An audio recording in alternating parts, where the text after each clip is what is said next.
The brothers Wisp. The brothers Wisp, brothers Wisp. The brothers Wisp. The brothers. You're now listening to Greg, it's the Brothers Wisp. Let's take a ride through space on this mothership. Wireless networking, we talk about equipment and methodology. So sit back and start learning. Lighten up the tower so people... Hey everybody, this is Tommy with the Brothers Wisp. Today we have a fun episode where we're going to be deep diving into really fun queuing topics. The cake is not a lie is what I wanted to name this, although Dan was already poking holes in my in my naming technique this morning. So over to my left is John Fernandez. Where are you based out of, John? We're based out of Phoenix, Arizona, but we cover all of Arizona and a few other countries as well. So, okay. And then, so what will be your user base about these days? for Arizona or Mexico or In general. In general, Whichever number you like makes you feel the best. Whichever one's bigger. well, Arizona is our biggest because that's where we currently live. So we're about hitting 3,000 now. Okay. Sitting in a trailer park of another 300 that we're doing right now. So Cool. then Mexico, we're about at 5,000. Panama is about 1,000. That's pretty new. Philippines, I'm not even sure because the economy there, we just kind of set up like basically cafes and stuff like that where people go and they pay by the hour.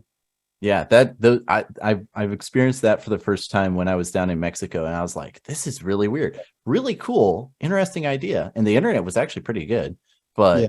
It was super interesting. So, and then the next ISP I have is Zach Biles down here below me.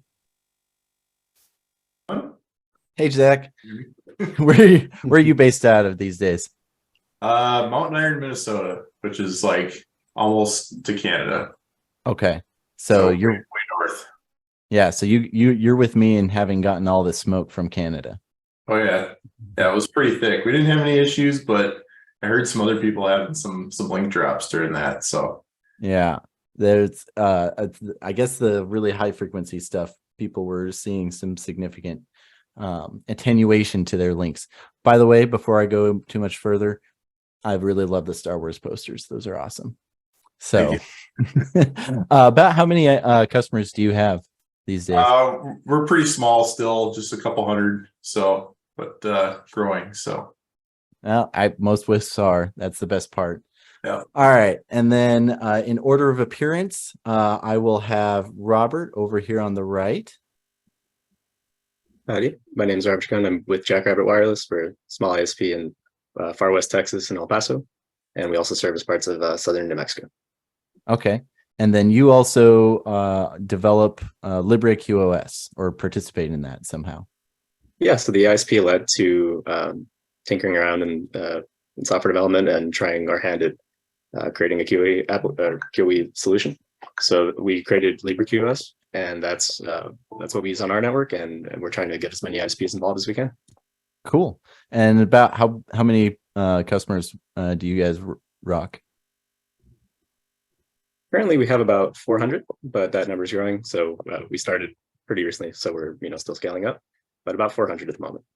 Awesome. That's really cool with that user base, and then developing and contributing. That's awesome. Congratulations. All right. And then down here is Dan. You're up in Canada land, aren't you?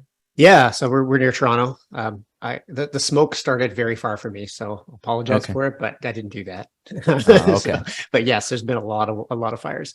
Yeah, so my history, I owned an ISP a long time ago, back in the dial-up DSL days. Then ended up working for a slightly larger ISP after that, doing network stuff.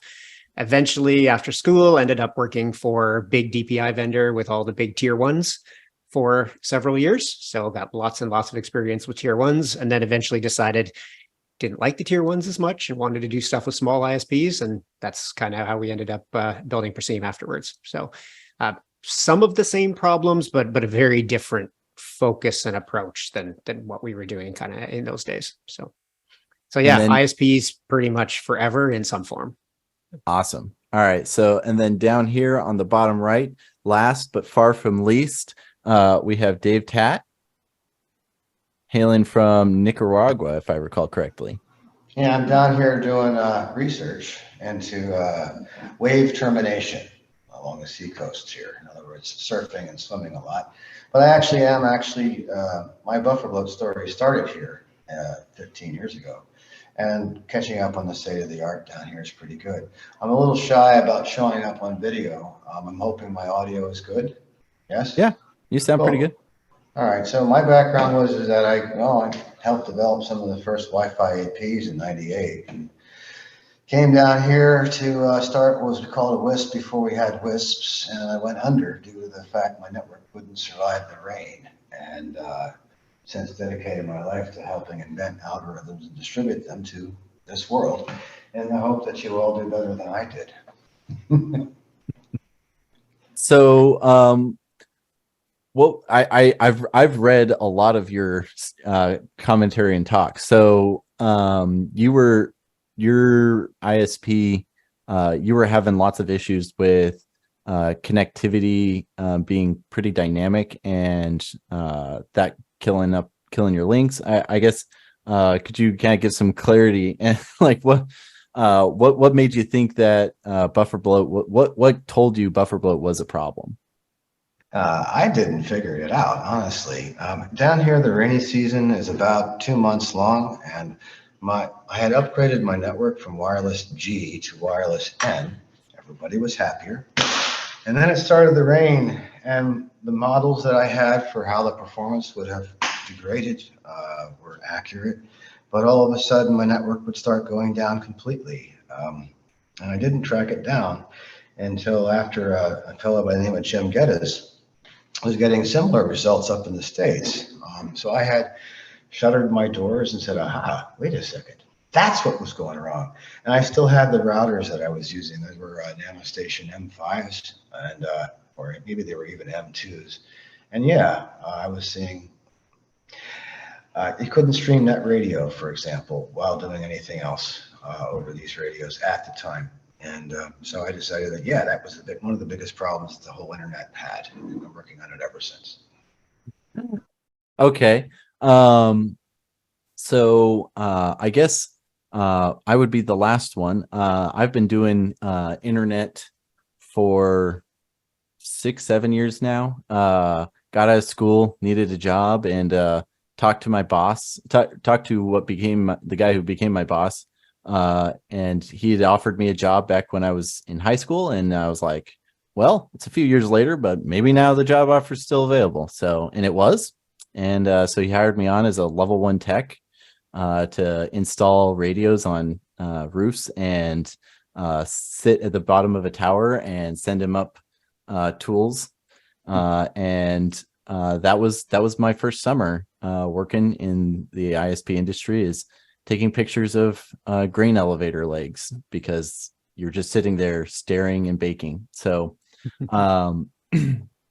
we were running actually a lot of Ubiquiti stuff at the time, and I was always looking for like, okay, how could we push more bandwidth? Because the radios would report, oh, we can do 150 megabits per second or 130 megabits per second, and we were selling plans like 4, 6, and 8 megabits per second. It's like, God, well, like, how do we do this? How do we improve things? And I looked at all sorts of crazy projects. There was a short little while where there's distributed internet web browsers, and like your web browser would host your own website, and you could go to other people's websites locally. And it was I was like, oh, maybe it's something here. I looked at content caching. I looked at all sorts of different like web innovations, like, okay, web 3.0, we can change this, we can make the world better, and I can get better internet for people. And what it really boiled down to was we were paying oodles and oodles of money for fiber out to the middle of nowhere, and that was expensive. And so it was the upstream costs, and then also downstream, we were running 802.11n gear with the Ubiquiti M5 series, and that was, even 7 years ago, that was outdated. And so I was like, okay, how can I improve things? How can I improve things? And upgrades, doing all sorts of different things. And there was always the phone calls of like somebody's using all their internet and their internet was broken. So like PlayStation doing updates or Xbox, those are the worst, especially when you have little plans like that.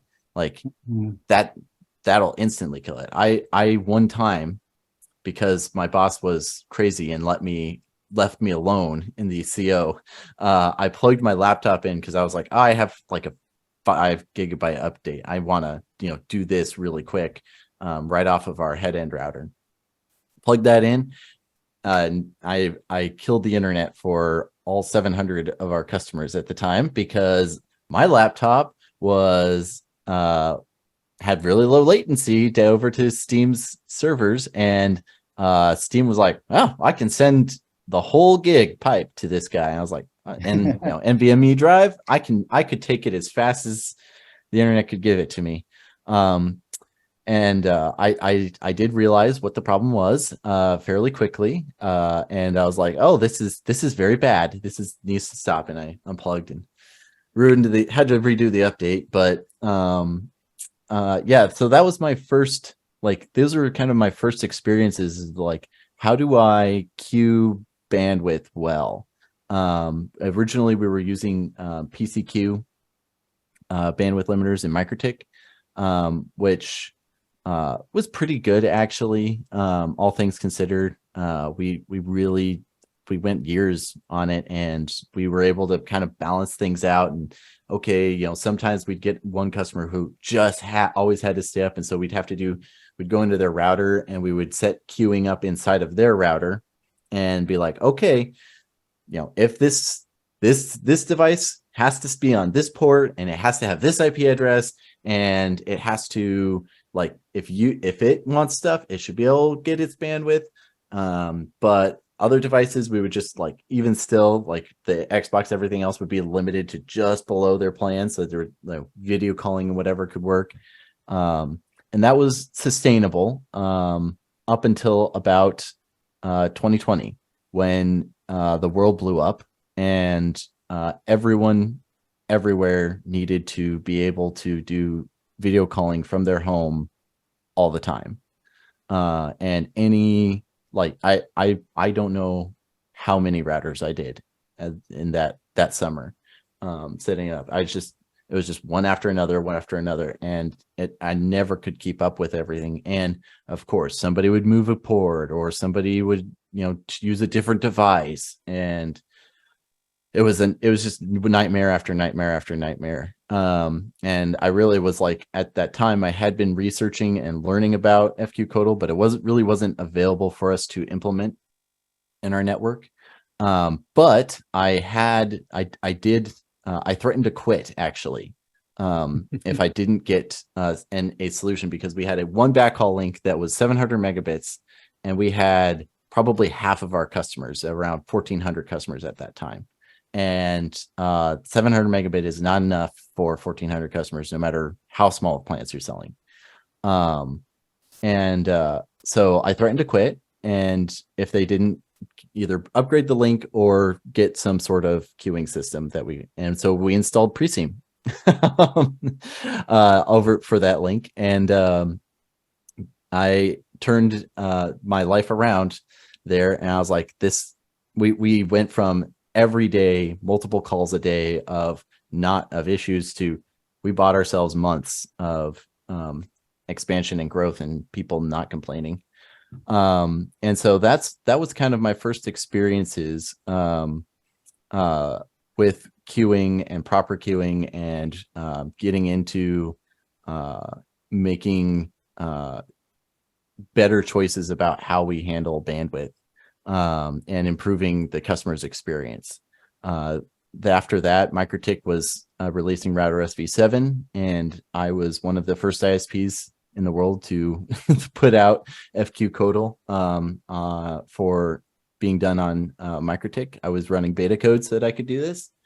It wasn't really for the queuing. I was able to convince the boss for other reasons, but that was a side benefit. And I remember one day, it'd been a couple months after we didn't set it up, and I was like, I turned to my lead tech, and I'm like, I haven't heard you having to explain to somebody that their Xbox is the reason they don't have any internet.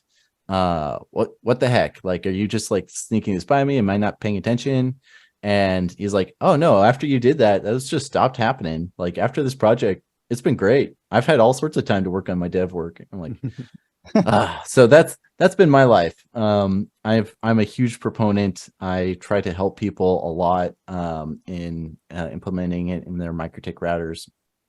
I know I try to participate in a lot of the conversations whenever I can in helping people. So what about you, Robert? How did you decide that FQ is kind of what was the thing that helped you get on this train? I had followed Dave for a while, and I had learned a little bit about buffer bloat, but I didn't know how it was impacting our network. I figured that it was probably causing some impact, and being a big do-it-yourselfer, I wanted to try, writing something. So I just made a little Python script that just set up the HTTPs, like the Linux HTTPs and the queues above that with FQ and used an old janky server, put it in line to see what it would do. And once I actually had it working, even without XDP or anything, I just noticed a really significant improvement. Like the calls we were getting daily, which were like maybe seriously like 4 to 5 a day. It was very frustrating. Just kind of dropped off, and I was like, okay, there's something to this. Like, what's going on? And then that led to open sourcing it and getting a bigger group together that was developing it. So Herbert joined on, and Dave himself was able to help us out to implement things correctly. So and then the pandemic hit. So I think we were a few months into development at that point, and once the pandemic hit, we really realized how important that was going to be. So we switched at that point from FQ to Cake, and saw a pretty significant improvement on like voice calls. So that's how we started, and I think the pandemic kind of accelerated the development quite a bit. But we saw it really helping customers, especially those on lower bandwidth plans, people in rural areas, people on links that we couldn't otherwise correct for one reason or another. We're finally able to get really equitable bandwidth. And like you explained, Tommy, like, situations where their Xbox is running in the background, that has actual implications for people's like livelihoods. If they're not aware that their kid's running a game update and they lose some critical call for their work function during the pandemic, that's a real life impact. So it was just really cool to see that kind of come together, and other people joining the project and seeing the impact that Prosim has had, especially during the pandemic, was really encouraging too. So yeah, we're just I think the beneficiaries of that. So yeah, we're just continuing to learn about it and try to develop something better every day. So you mentioned the differentiation of Cake and FQ and we probably ought to kind of clarify that these are two different protocols, correct, Dave? Well, yes and no. Could I just take a quick step backwards? I get really teary and choked up by hearing how much work you guys sunk into the pandemic. I have a slightly different story. All this work was concluded, 5 or 6 or 7 years ago. And at the beginning of the pandemic, all of the video conferencing companies rang me up and say, what can we do about improving our video conferencing quality? And I said, encourage your routers and the ISPs, encourage your customers and your ISPs to install better routers with this stuff on it. And none of them did. And I got fed up. And because there was seemingly nothing that I could do, I went off and I put on a music concert every Saturday, open air music concert. And I logged out of the internet almost entirely. So when you guys tell me the fact that you dug in and made it better, really cheers me up. Thank you.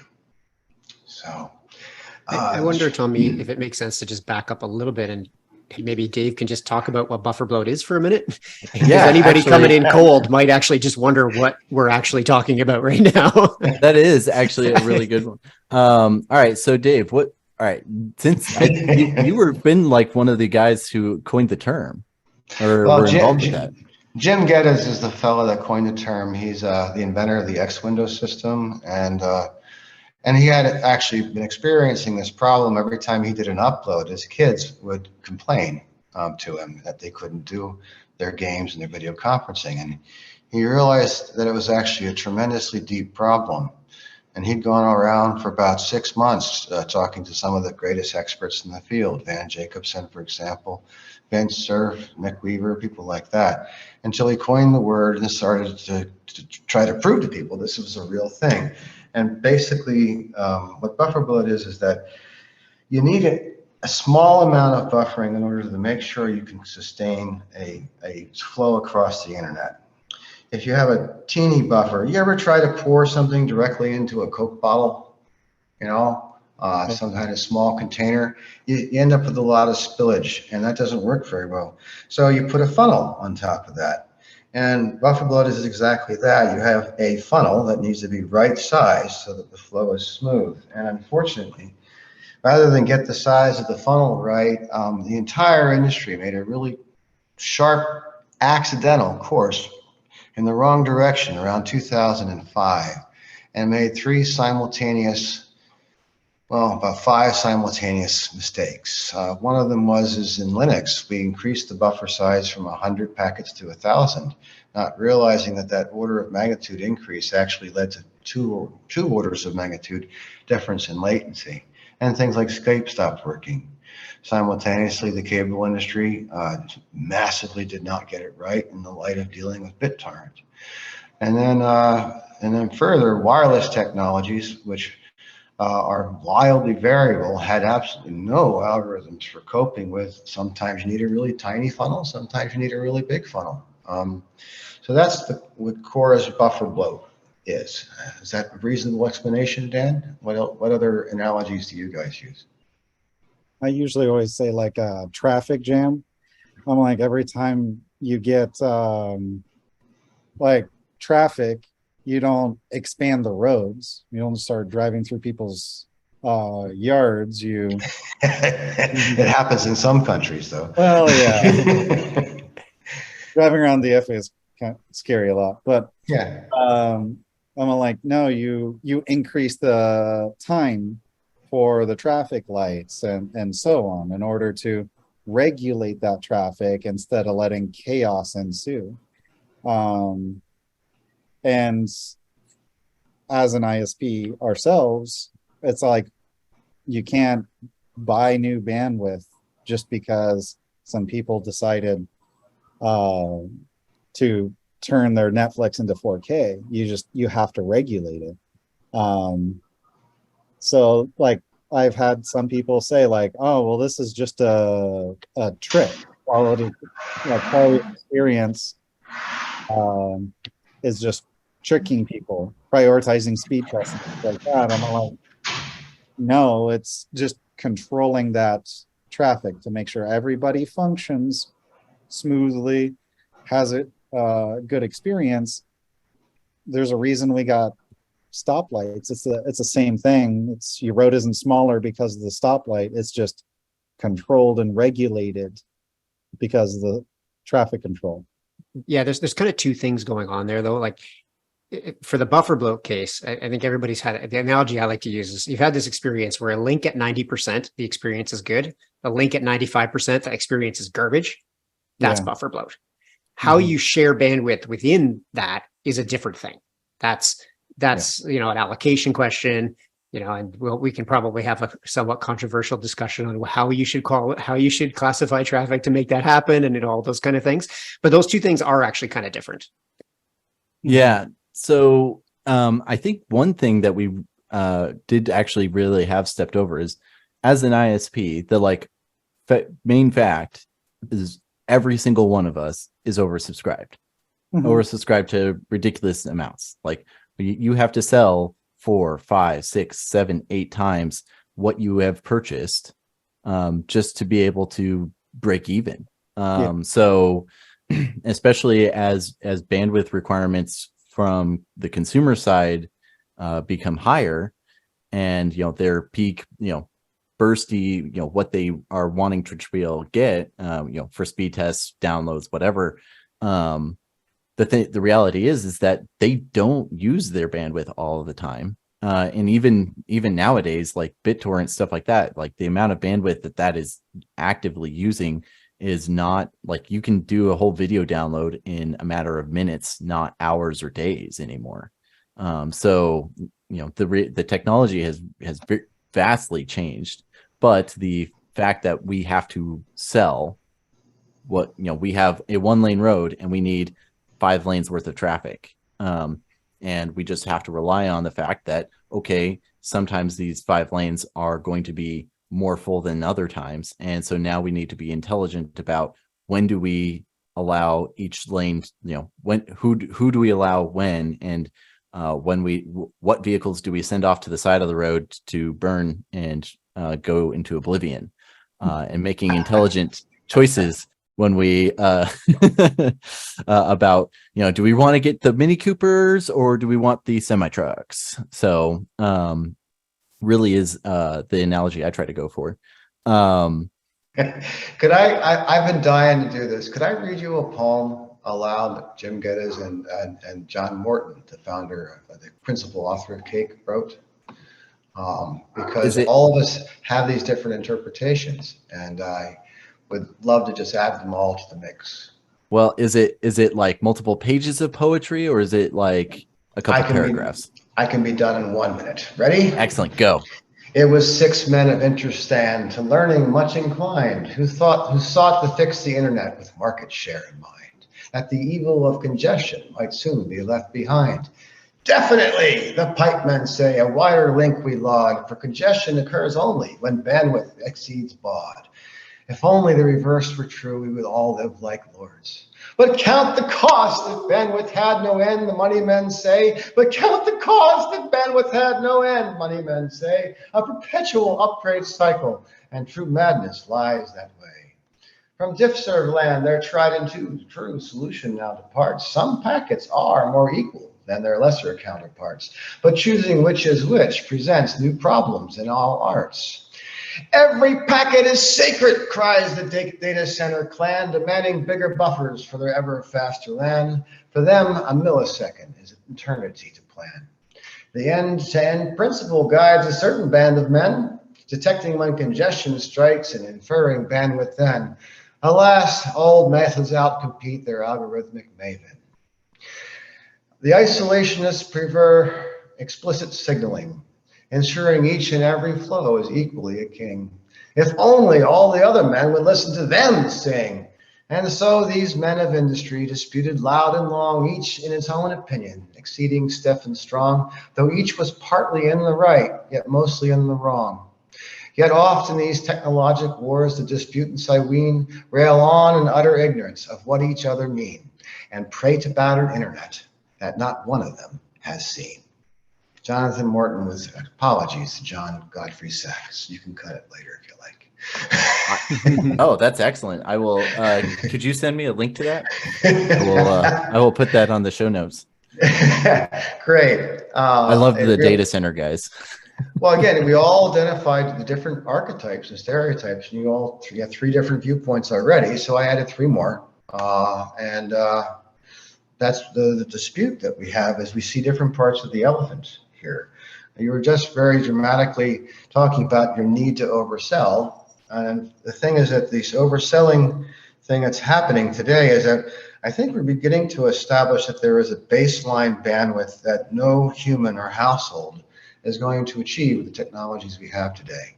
It seems to be about 4 to 5 megabits per subscriber from the numbers I've seen so far. You can't watch a Netflix movie with each eyeball. Actually, movie watching is something that is more of a social thing. So we are hit an age of peak bandwidth, and it doesn't matter if you have a gigabit link or 10 gigabits or 225 megabits. It really seem to be hit a wall here, but still using that efficiently and optimizing for the interactive traffic at all times is what I've always been about. I started working on this stuff before you were born. Some of you were born anyway, because all I wanted to do was transmit a guitar to a drummer over the internet and back and be able to play in the same virtual room. And that was back in the early 90s. And we're still not there yet. Not quite. Some people have already, actually. There's some really cool new technologies. Drag Trip and FarPlay are doing it. And with our stuff, with Cake especially, and Line, you can do it now. Yep. So, all right. So we have all these different perspectives of the issue. Dan, what would be the, like, your, actually Dan and Dave, like, what is FQ Codal is the older technology, correct? And Cake is based. You didn't manage to explain the differences between the two. Yeah. Okay, so I always do a shout out. The Codal algorithm was designed by Van Jacobson and Kathy Nichols. They deserve medals for what they did in reducing queue length with active queue management. Eric Dumaset, who also should be far more well known than his, came up with the revised fair queuing algorithms, which we call flow queuing in those two. The hope is that we would be running these algorithms natively, RFC 7567, across every device in the internet by now, and we wouldn't need to do that much else. It turned out that the first place, and Dan was one of the people that saw this first with pre-seam, is that the first place that we really needed this technology the most was in shaping to the plan and being able to have predictive bandwidth across your backhaul. And we also noticed this, and we set to work on developing Cake, which incorporated a lot of our own work in the SQM system. But let me pass it on to Dan to talk about how and why he picked up FQ Codal and so on. Oh yeah, I mean, I guess the history of that's probably just home experiments. Like, I don't know if you remember, Dave, way back at the very beginning of the buffer bloat stuff, we ended up talking a couple times, and that was just messing around with things. Ended up finding a DSCP bug in the kernel, I think, at the time. At this kind of the same time, you were digging at a bunch of the stuff, and all that experimentation at home, combined with what I was seeing happening in the big providers on the DPI side, kind of drove things to where they ended up. I guess looking for something that I often say it Codal and then the fair queuing along with it, even if there's tweaks on top of that. It solves the fundamental problem instead of hacking around the problem.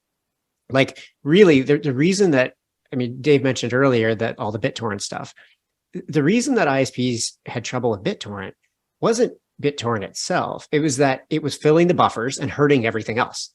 And there's this kind of instinctive reaction to say, okay, this BitTorrent traffic causes trouble, so we'll shape BitTorrent. But that's not solving the problem. It's just artificially reducing the traffic load to the point the problem's not visible anymore. And that's fundamentally what Codal and FQ Codal and Cake on, variations on top, is it fundamentally solves the problem.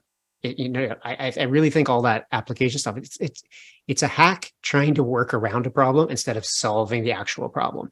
Unfortunately, it's going to be a while until every hop, in Dave's dreamland has an FQ Codal instance on every single port, just because of essentially the chips that are in some of those devices are bonkers cheap and bonkers simple, and they're never going to change. But that's what's so cool. Like, it fundamentally solves the problem instead of hacking around it. And that's what I like about it. So all right. So we have two different pieces of technology: FQ, fair queuing, and then Codal. Yeah. So Dave likes to beat me up on this. So, so there are two different things. So, sorry, Dave can jump back in a second too. But so the AQM part is Codal, which is when to drop packets for an individual queue. Fair queuing is dividing bandwidth across flows. The two of those things together are at the core of Cake and FQ Codal. Okay. And we tend in our marketing to often just call it AQM because that subtle distinction, I know it's important for maybe us, but like, it's just too much for the general market. Okay. So, but and we have an opportunity to dive in. So the fair queuing, what is that technology? Is it, my understanding is it's basically just hashing each flow and then putting it into a separate bucket. With a behavioral bit. Do you want to take that, Dave? Okay, so I want to clarify that fair queuing has existed since the 1990s. One of the original authors of it is a very famous guy. whose name is currently escaping me. Please forgive me, dude. He invented SFQ. Another group invented what's called deficit round robin. And there's another guy named Luca Muscarillo who also came up with this thing called SQF.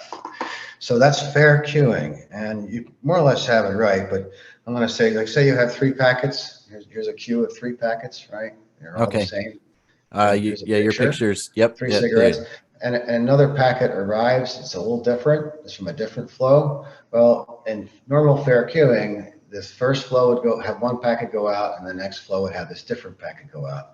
And then it would serve the backlog of the other flow. Yes.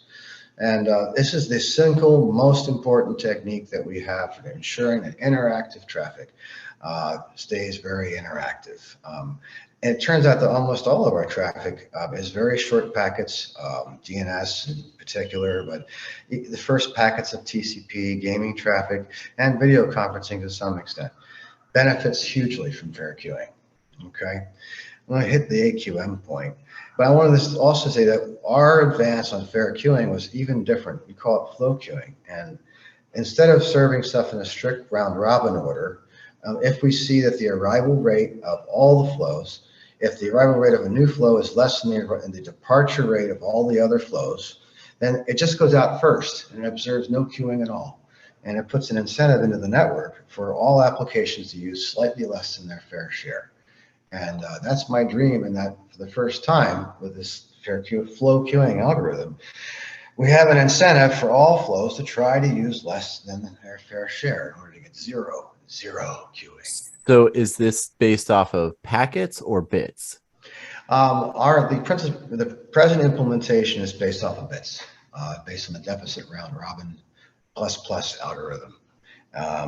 You can actually do it with packets, and it may actually be a better thing to do with packets.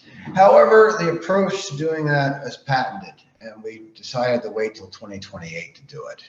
If there's anybody out there that would like to license that patent and try implementation that way, go right ahead. We feel our implementation using deficit deficit round robin, is completely patent-free, and that's why we ended up going that way. Not just for technical reasons, but for patent reasons. Okay, so and I think that hits up on another thing that I wanted to ask about. What is the licensing for FQ-Codal and Cake? Well, FQ-Codal and Cake are FQ-Codal in particular is RFC 8290, and it is a patent-free algorithm that is put into the public domain and maintained by the IETF Trust. So we should have no issues with ever using that in anything, to our knowledge. Cake is a successor, and it's open source, and we do license it BSD and GPL, and I hope that other people will pick it up. We haven't put it through quite the rigor of the standardization process that we did for FQ-Codal, but so far 7 years, no challenges. So I don't worry about it very much. It's always been my hope, in particular, that Cake made it into BSD. We actually designed it to bypass some misfeatures in BSD, and so far no one's picked it up. So, oops. Such is life. So, and then Dan, back, what is the Codal portion? Yeah, so this, I guess, to oversimplify that is when a packet is queued into individual FIFO buffer, you store the timestamp. And if it is sat in the buffer for too long, you throw it away instead of transmitting it. And it's a little counterintuitive because you think, well, I've already held on to the packet. Why would I throw it away? But the advantage of this is that the lost signal gets to the other end faster and it will back off faster. So, and it also has the effect of dynamically sizing the queue, which is exactly what Dave was talking about earlier, where based on the backlog, it's going to drop more or drop less. So instead of queuing up 100 packets, when it will slowly shrink that down just based on the head drop to just have enough bandwidth to maintain the throughput on the TCP connection or the quick flow or whatever that is. Probably slightly oversimplified, Dave, but. Well, any chance they get through it, absolutely. To start, so I wanted to clarify, there's a lot of theorists that believe that with perfect AQM, you can get by with just AQM. If we had an oracle. You mean AQM without flow? Without fairness. Yeah. Flow or fairness queuing, they believe that they could do it perfectly. And unfortunately, that attracts a lot of academic interest to date and results in one kind of failed paper every year. And I kind of gave up. Putting fair queuing into the network helps. But effective AQM was also really necessary. Another major innovation of Kalo was the head drop concept instead of the tail drop concept. And the premier technology is called RED, and another one's related is PI, is tail drop. The beauty of head drop is that you provide immediate signaling. Hey, you lost this packet, here's a new packet. And then it just, it's an amazing innovation overall. You know, when we first saw it going, we saw reductions in 2 orders, 100-fold reductions in internet latency by using just the Kalo portion of the algorithm. Just okay. The Caudal paper or whatever that's in the communications of the ACM. Maybe I can get you a link for that later, Tommy. It's really easy to read. You should just read it. It's super interesting. Everybody should have read that one. Yeah, it's up there, as well as his prior work. You know, all of Van Jacobson's work is really tremendously worth reading. He also gives a wonderful talk at IETF about it. If I could just pass that along to convey that intuition to more people about how the internet really works, it'd be great. All right. Well, I've been asking a boatload of questions at this point. Before I dive into more engineering weed stuff, Zach, what's been? I didn't get to you what your experience was about queuing and dealing with bandwidth issues. So, what have been your experience, and what are your questions at this point? So yeah. Started this Wisp here in 2016, so kind of pre-pandemic. Everything was very all ubiquity equipment and just using the built-in traffic shaping, which is, I guess, policing, not shaping technically, but lots of calls. Hey, my Netflix, my games, everything's terrible. Got to the point where we're just like outgrowing being able to manage all of that and constantly, hey, I want to change my plan. We got to log into the router, do all the stuff. So it wasn't so much the phone calls that prompted me to start looking at, okay, what are some options for actually doing the plan enforcement? And that kind of led me down the road of, oh, well, now not only do I get plan enforcement, I get better user experience. So I kind of came about it in a little bit different direction. It wasn't so much like, hey, it's, because there was always an explanation, right? It was, well, your Xbox is downloading games, or your, Netflix is, you got 5 people streaming Netflix on a 5 meg plan. Well, you can't do that. So it kind of brought me around a little different direction. Was like, okay, well, we just want to do plan enforcement to reduce our overhead and not having to, manage all these different routers and changing plans. And as a side effect, we dropped Siemon and all these calls. Well, not all of them, but a vast majority of them stopped. And I was like, okay, that's kind of interesting. And that's kind of what drug me down the more of the QoE experience. And I'm actually running both LibreQOS and Perseem in different environments right now. So I've kind of been, I've likes and dislikes with both, but my question, on kind of both of those projects is, where do you see that? Like, where are you positioning? And this is more of maybe like not so much a marketing thing, but like, for those projects, what is the focus? Is it ISPs? Is it individual users? Because I've actually considered putting that in businesses or places with low bandwidth connections, even if I'm not servicing them. Say, they've got a connection from cable company X, dropping a LibreQOS box in or a Perseem box in to do that queue management for them if they don't have a Mikrotik or whatever to do FQ Coddle.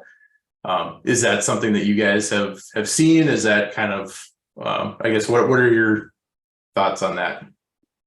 I guess let's go first, but we're not really designed for that. It's entirely all the integrations, the network polling, the network discovery, the way individual instances are managed in one cloud instance and stuff. It's not really designed for having hundreds of boxes or, spread across a bunch of individual customers. So that's just not a space that we're trying to do anything with. It's pretty trivial to set up a little traffic shaping box in Linux or put LibreQuas on it for that use case, but that not something we're focused on right now. Every once in a while I flirt with it because it would be kind of interesting, but just even the way the authentication works on our cloud and stuff like that, it's just not ideal for that use case.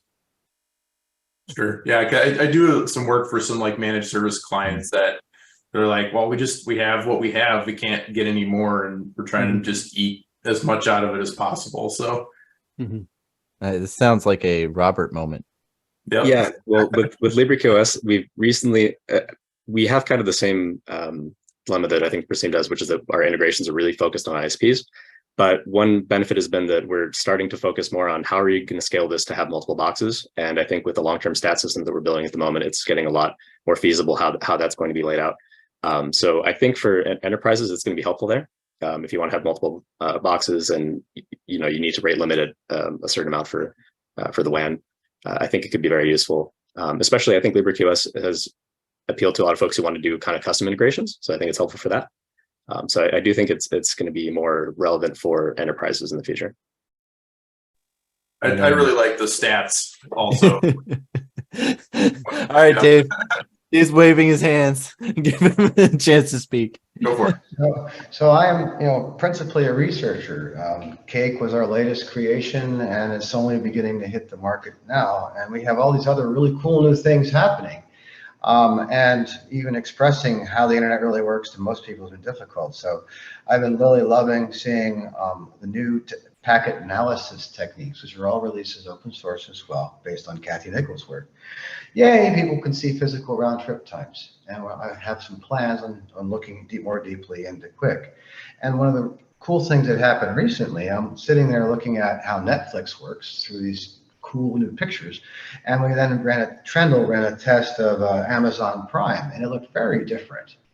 So that started a conversation with me about why Amazon Prime was working so badly with Amazon, which turned into a contract.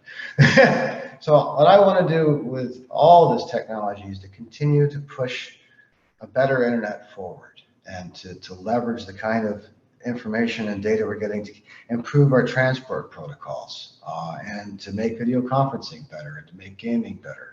So my long-term picture is that we are going to keep reinvesting all of our efforts into making the internet better across the entire internet, and there'll be new markets appearing for everybody, including for free Siemon, for LibreQOS, that we will hopefully expand into and keep making the internet better. So for me, it's the chance to do science on a grand scale, to see how. Can I throw another statistic at you? It's really cool. I was a big believer. It hurts me. One of LibreQOS's biggest clients in New Zealand shared with me their drop statistics. And in order to do good congestion control, they were dropping anywhere between 1% and 3% of all packets shipped all the way to New Zealand, which means they have to be retransmitted. That hurts me. There's an energy cost to that. So there's a new technology called RFC 3168 ECN, which would prevent that. And I've been trying to get more people measuring it, more people using it, so I can save 1% to 3% of all packets. It's one line to turn on this facility in your operating system. And so having that big picture of how to improve transports and stuff, that the future is so bright, we all got to wear shades. So the explicit congestion notification bit. Oh, ECN bit. I love the ECN bit. I learned about this through working with FQ Codal and Cake, and that it blows me away that no other technology has been utilizing the ECN bit in any explicit or like significant way. I think the problem, I'm not sure it's quite new, Dave. It's been there for a long time. The problem is a bunch of ISPs and across the wider internet, they scrub those bits. And that's like, it's maybe not as prevalent as it used to be. And I think it's probably much better than it was a while ago, because it really used to be a disaster. But if your ISP in the middle is like resetting all those bits, then you just lose that. And it's been a barrier for deployment for quite some time. But Dave probably knows this better. Some of the recent numbers I've seen look like it's not. Maybe it's getting tractable now. I keep hammering at it. I hope it gets better. Yeah. Why would they be changing? Why would they be scrubbing that bit? Because it's in the same kind of group of bits as the priority fields, the DSCP fields. And there's a long history of people just whacking that to 0 as it comes in and out of their network.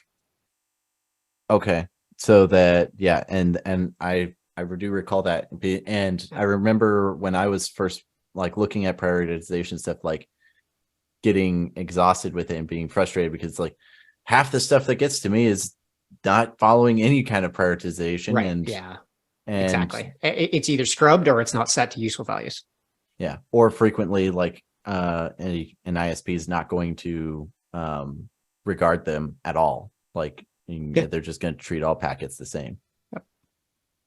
Well, one of the new features in Cake was the ability to observe these bits being used, as well as to take intelligent decisions based on them. And we are seeing a significant amount of cell phone traffic in particular landing in the right queue, which is good. And we're seeing what seems to be a goodly deal of video conferencing traffic landing in the right queue, and the bits being preserved across the user base that we have today. So, then now we're mentioning it. We've been talking about FQ Codal for the last hour. What are the improvements? What changes from FQ Codal to Cake? Okay, I guess that's me. There's papers on this. Anyway, for starters, it uses a improved Codal algorithm that is more accurate at almost all scales. It uses up to, we typically use it with 4 bins of diff-serve classification. It drops slightly less packets, and particularly in a specific scenario that I actually didn't believe in. It tries never to drop the last packet in the queue, which seems to help on user traffic. FQ Codal is smarter here. It will drop the last packet in the queue, which makes a lot of sense in the kind of scale FQ Codal is run on. But for Cake, it makes more sense to not drop the last packet in the queue. Aside from that, it does ACK filtering, which is proving pretty useful and saving on uplink bandwidth in particular. And it's slightly faster response to slow start, a couple other technical features. It is marginally better in every dimension that we found with the initial deployment of the SQM scripts, with 5 years worth of hacking on it to make sure it worked the absolute best possible at the lowest bandwidth possible.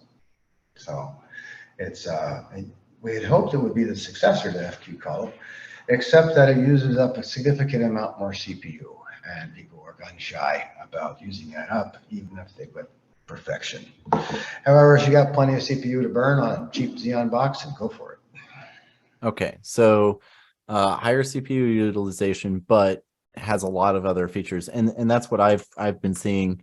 So on the diff-serve, you mentioned that diff-serve 4 is the default. I tend to run diff-serve 8 just because it's like, well, if I can turn it up, I might as well. I like turning my things to 11. So what would be, you mentioned that, what is that as a tool? I have to say that, diff-serve is the last thing of all the things you should care about. Fair queuing first, AQM second, and a couple other features. Diff-serve is just so horribly contentious as to how you classify traffic. It really is. For example, Paracom, who's also using Cake, is also using a diff-serve 8 model, maybe even something bigger they embedded. In my case, I decided long ago, there's a rant of mine, Wonder Shaper must die. And I talked about the popular Wonder Shaper script that we started to use in the 2000s. And we pretty much firmly established that there were only 3 or 4 bins that people really cared about for what traffic went into.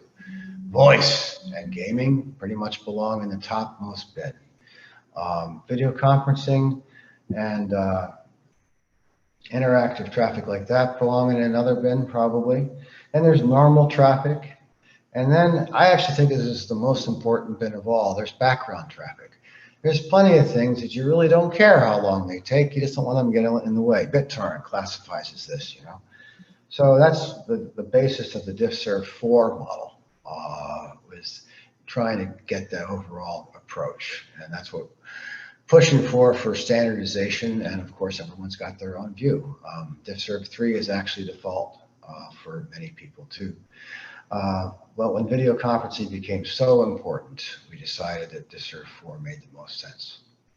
Okay. I guess the key there, though, is the applications have to adopt it. Yes, Which is unfortunately very inconsistent. As best I can do is put forth a standard the way I did, and with enough people using it, we tried really hard to match, for example, Zoom's markings with that. So Zoom optionally has a set of markings that will fit precisely into the cake bins. And we did it in a couple of other protocols. It'll be years before it sorts itself out. But it's a step forward versus the chaos that existed before. So, and there's actually quite a few other things, as I recall, in the DiffServ. It's highly recommended to not use best effort.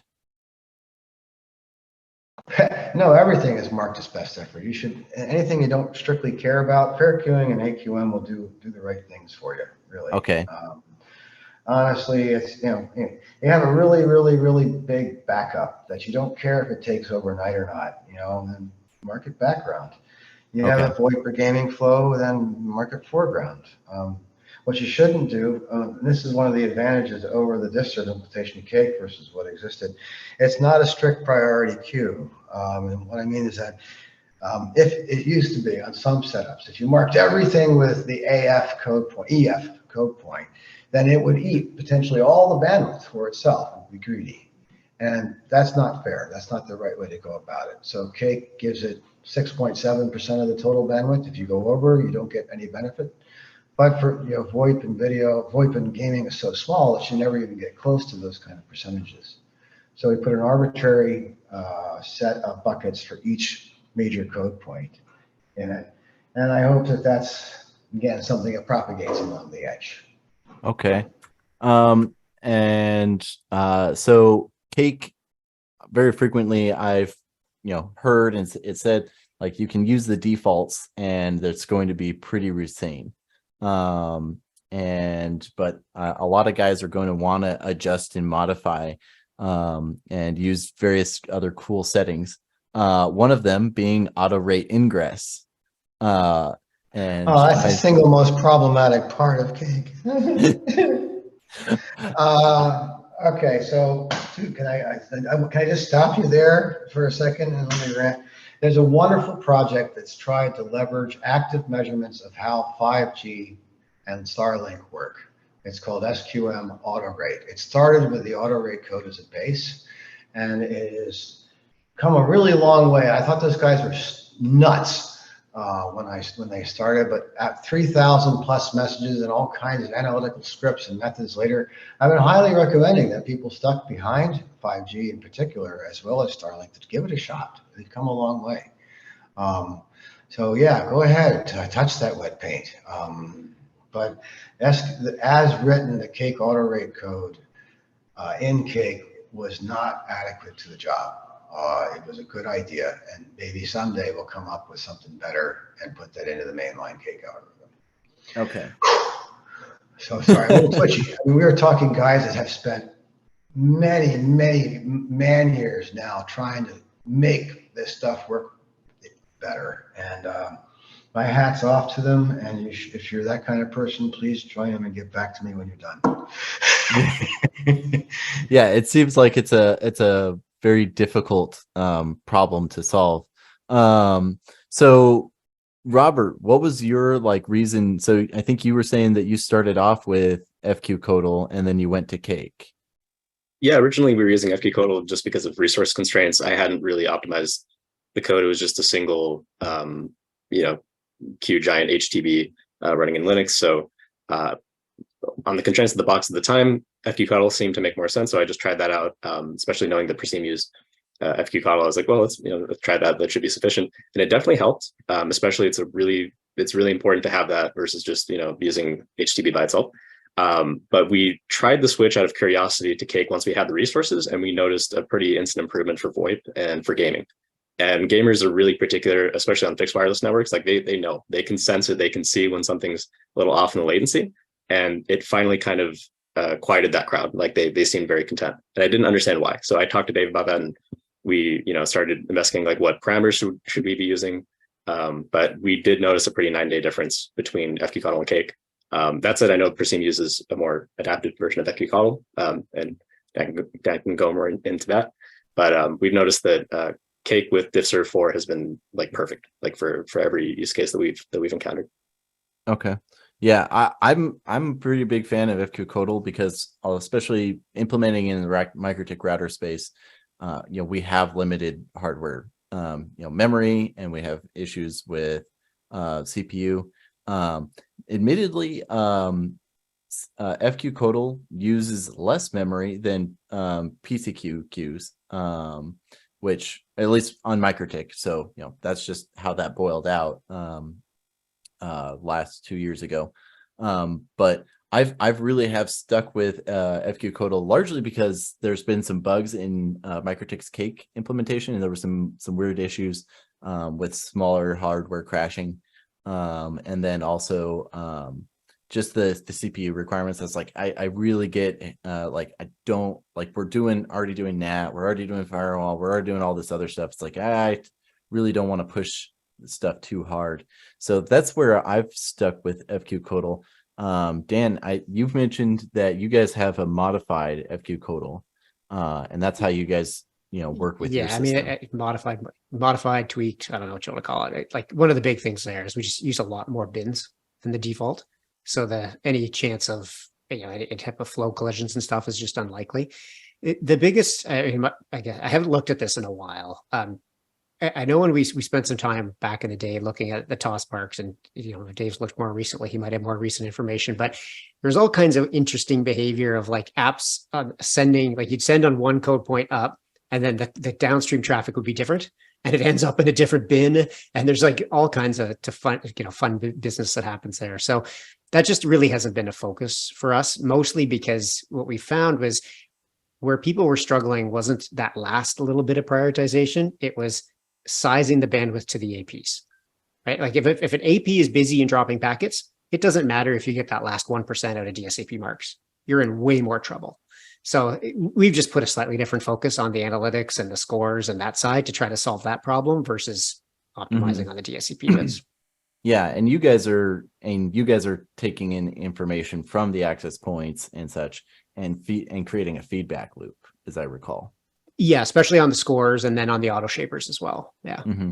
Yeah, which I can't really do that effectively in the Mikrotik world. I mean, it just takes a lot of data. It's a different, it's kind of, eventually, probably get back to looking at doing something with the DSCV bits, but it really, again, a busy AP that's dropping packets, it doesn't matter how smart you are with Cake, how smart you are with FQCoddle, you're in a lot of trouble. So you got to solve that first. Oh, hey, yeah, that's actually a good question. So, Zach, what, like you're using both, what do you see as far as your use case? So I don't have enough traffic on LibreQoS yet to, I guess, really make it a good comment on that. I mean, obviously like I stated earlier, with dropping for Siemon, stopped a lot of phone calls. Obviously they're using FQCoddle. I don't have equal amounts of traffic going through both yet. So I may have some more info on that in the near future here, but so far, I mean, they both like do what they claim. So, which to me is reducing support calls. So that's kind of the main focus there. But so it's like it does what it needs to do at the moment. Yeah, if you're already pretty converted to one religion, in a slightly different sect, it's not all that different. It's defining the people that haven't already figured out that these technologies improve the customer experience. It's finding those people and making sure they go do that for the rest of the internet that I care about most. It's great to have the converted. How do we fix the rest of the internet? Yeah. Well, and oh, keep going. I'll just say, just keep talking about it.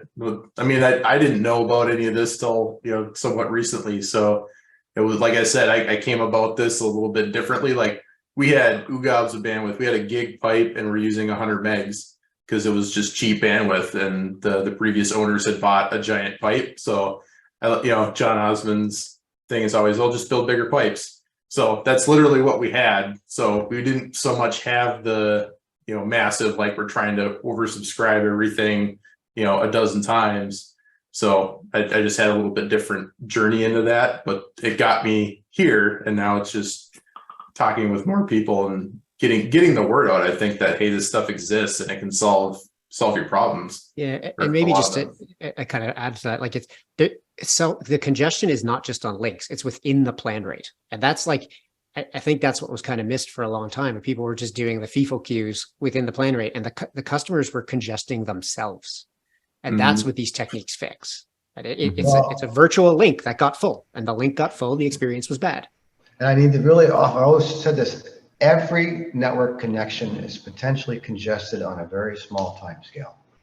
I've given a couple, really tried to talk about this, but TCP traffic, a single flow, will double in its bandwidth every round trip until it hits a wall and drops a packet. And so one of my complaints today was that most ISPs were looking at 5-minute averages, and I would vastly prefer you look at 10 millisecond intervals, which is what you need to actually see the level of detail. By the way, I have a recommendation. Recently, I reread James Gleick's Chaos book, which talks about this kind of behavior. And if you reread that, then you say, aha, maybe I should be looking at this at a finer grain time scale. So I'm going to return you back to this thread. Recommendation, read the book on chaos. Yeah. And that is, the time scale factor is a really important thing that a lot of I think a lot of monitoring systems really do skip over and kind of gloss over it, because it's simple. We need to look at 24 hours. Okay, is this customer up, down, are they passing bandwidth and such? But even the megabits per second, that's an eternity in the compute space. And looking down, getting down to a 10 millisecond window that you're looking at and you're doing bandwidth measurements over, that's where FQCodal and Cake are going to be working and operating. And that's just such a tiny space, though, for humans. Like, it's really hard for us to understand how much that's going to affect our customers' bandwidth. Preach it, brother. Kilobits per millisecond would be a much better way to think about bandwidth. Ooh, that's everybody's stuck on SNMP monitoring, which obviously 5-minute polling or whatever, maybe 1 minute polling. So yeah, a web page typically loads in 3 seconds. If you're sampling every second, you get 3 data points. You don't see it. We're seeing this still. The industry is actually moving towards some better benchmarks, TR 461, but they're aiming for 100 milliseconds. And no, human response times are down below 20. Video conferencing is 16. The metaverse requires 4 milliseconds. So, yeah, but I think the key there is the AQM, the fair queuing with that has to operate on those scales. In terms of and understanding the network, you need that. But your day-to-day operations, you don't need to know that, right? Like, you need to have that thing monitoring, and controlling at that granularity. But you're never going to take any real actions on 10 millisecond data points outside of debugging like an individual subscriber in real time. Yeah, an engineer. I have a different future in mind, one where we can interact in a highly virtual environment with no glitches. And oh no, the traffic part absolutely needs to be responsible for that. I'm just saying from an ISP standpoint, you need something that's taking the actions and maintaining the quality at that interval. You don't need to look at individual subscribers at 10 milliseconds on a regular basis. That's just, that's not tractable at scale. It's not tractable even in your time. Okay. Well, like I said, I was discovering a big problem, what I think might be a big problem with all of AWS by looking at stuff on that interval. Oh, from a science standpoint, totally agree. There's all kinds of neat stuff at fine intervals. Yeah. Cool. All right, Yeah. we're back on alignment with each other. Yeah. We engineers are going to need Yeah. that at certain times and days, and figuring out and hunting down issues. And I don't know if I have any tools in my tool chest that allow me to do that. But you know, your level 1 tech, your consumer, that's never going to be something that they really are looking for. What about like and going back a little bit to limiting, and we've mentioned a lot of TCP, but like, what's the difference in limiting TCP versus UDP and you know, all these other protocols that we have on the internet that we're interacting with, and these new protocols come in? Oh, it's somebody. Oh yeah, right, Dan. You actually were mentioning you might have a rant. Well, So an interesting thing. So, or interesting to me at least. I mean, they mentioned earlier too all the kind of the future of transport protocols, and what's happening with Quick there is super fascinating. Like, I don't know if everyone's aware of this, but Quick is essentially a new transport protocol, runs in user space, so it's part of the application. It's not in the kernel, and it implements all the goodness of TCP at that level. So you get reliable streams, or you get unreliable streams, and you get multiple streams within a given network flow. And it's really cool. Like that, if you think of the problems with TCP, the main reason that games and video and this call isn't using TCP is because of the head of the line blocking problem. If it drops one packet, it can't deliver the ones after it until it fills in that hole, because it's an ordered stream delivery. And Quick solves that. So we're seeing a lot of traffic start to move to Quick. All of YouTube is Quick. Most of Google is Quick. It's going to be it is the basis of HTTP3. So in theory, the whole web is going to move to Quick. And this is different, right? Like you no longer get to see the transport level headers. You can't proxy Quick. You can't do, you know, funny business with terminating the TCP connections in one side and optimizing them out the other, because it's all entirely encrypted. And it's just, it's super interesting as a protocol guy. Like it's super interesting to see, but it's a good chance the internet's going to look quite a bit different 5 years from now. So I'm going to, like, when I started off, UDP was less than 5% of my overall bandwidth. Like TCP was when I was looking at my connections, there was a wall of screen of TCP, and like maybe once in a while I would see an ICMP, and then every once in a while I would see a UDP. So and Quick is using a UDP as the underlying protocol, correct? If I recall correctly. Yeah. So that's basically, you can almost think of the UDP header as just like, how do you demux into a process of the operating system? That's really all UDP is doing. Mm-hmm. Okay, so then, yeah, it gives you a source and destination IP, and then source and destination port. Call it a day. Dave. I'm getting waved. Oh, I just needed to click on. So the really cool innovation, Quick should be its own bloody protocol. It should have another option that just makes it be a protocol, because it gets rid of the whole idea of port numbers in favor of what's called a GUID, one big number to rule them all. And it doesn't even need UDP. UDP is kind of in the way. However, I'm going to deliberately take a very opposite course to Dan, just for debating purposes. And it's not just Dan, it's the whole idea. I wrote it here: one protocol to rule them all, and in utterly encrypted darkness bind them. There's a lot of people that think that improving our end-to-end security in this way, and has some great stuff like, you know, zero RTT crypto, improvement over TCP. But it means that you, the operator and owner of your network, no longer has insight into the traffic exiting your network. And while you might trust, to some extent, a Facebook or a Google, seeing packets land in Timbuktu somewhere you have no insight whatsoever into is kind of nerve-wracking to me. It's also been nerve-wracking to Paul Vixie in particular, who has decided to arbitrarily block Quick. So I think that in addition to the initial enthusiasm for a goodly portion of the internet using Quick, you will see major corporations and terrified homeowners actually blocking it to make sure that their light bulbs weren't spying on them.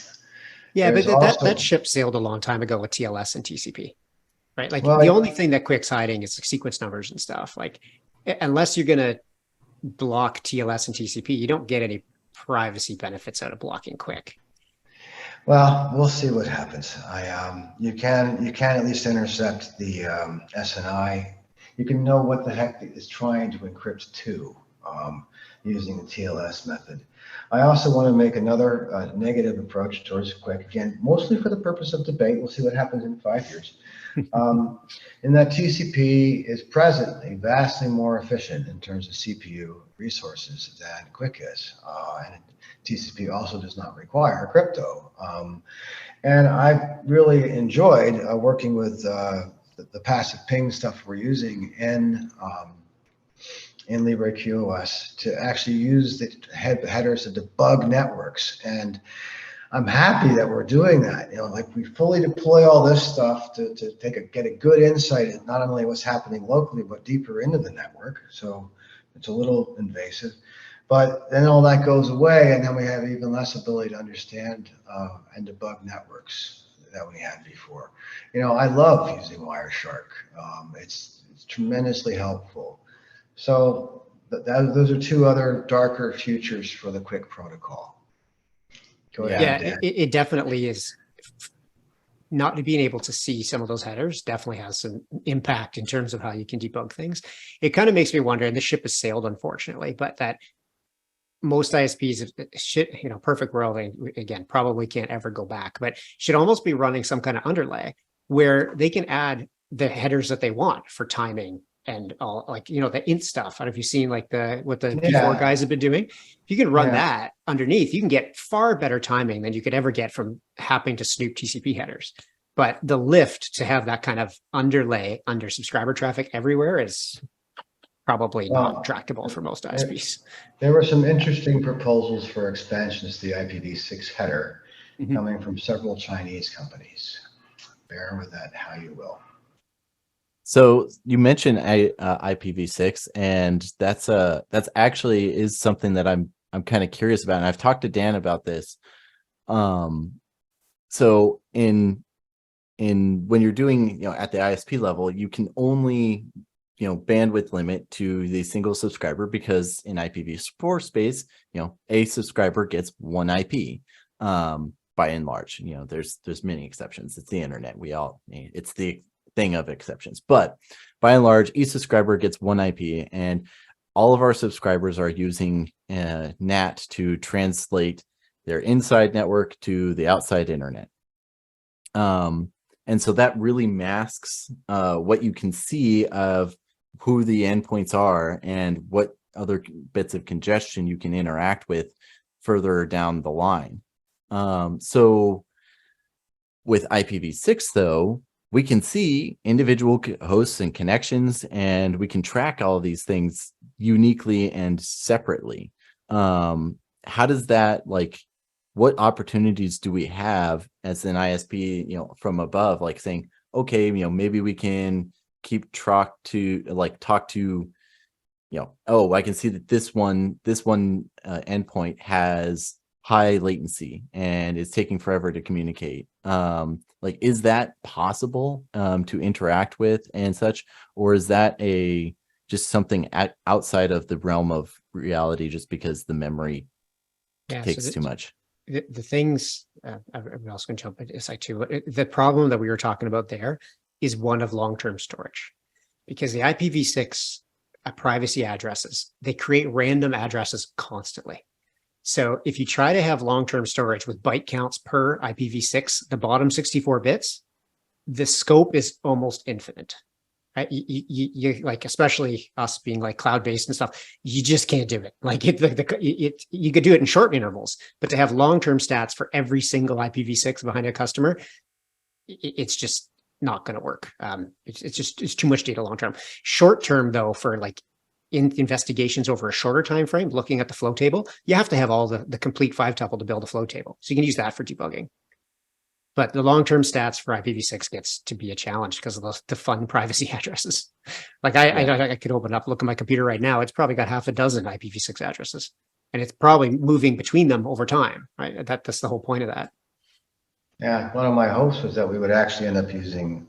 I would love to see more VPNs using IPv6 and say 1,000 IPv6 addresses to multiplex stuff over, make it even more confusing and make it easier to fair queue.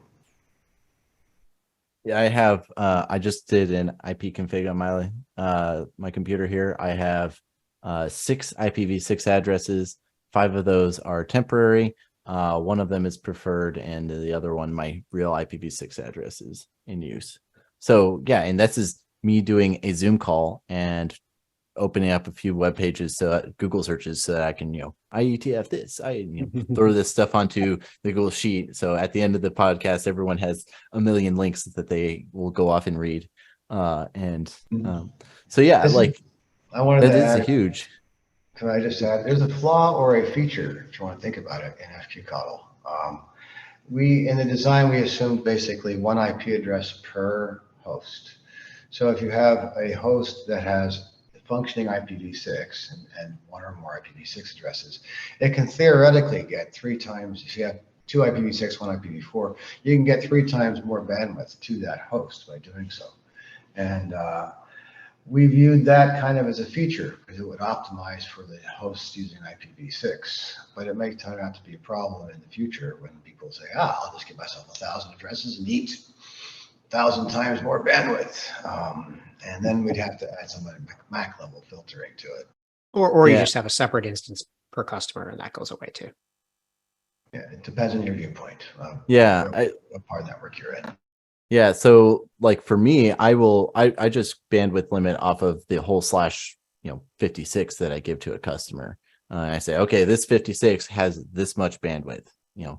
Make with it what you will. I just tell it in Mikrotik. I just give it here's the IP address. Boom, done. I'm not playing around any games with it anymore. Actually, nowadays I do a VLAN to each customer, and then I just bandwidth limit the VLAN because I'm really lazy and I don't care I don't want to know what the IP address is. I don't care. Yeah. But in the reality is that a lot of ISPs are going to be like, okay, this is the customer, this is the IP. IPv4, it makes it simple, but in IPv6, as long as the router's able to say mark that, capture all the traffic and put it into the proper queue of FQCODL cake. Robert, is that kind of what you guys are working with? Are you playing around with IPv6 at all? Yeah, so my network is like dual stack, and a lot of folks who use LibreQS are dual stack. So we basically just direct, for example, like you said, if they have a /56 and IPv6 or a /32 for IPv4, we just direct all that into a Linux traffic control queue disk, and then from there everything is shaped by HTTP and then by cake. Okay. But it tends to work well. Okay, so unfortunately we won't be able to shape individually customers, but because they change too much, it's so awful. Curses privacy. Making the internet worse. What about other protocols? Are there any goofy protocols out there that act weird when shaped? There are 2 actually. This is like the biggest bug that FQCODL had. We made it be the default in Linux. And then 5 years later, it started making it into the automotive industry.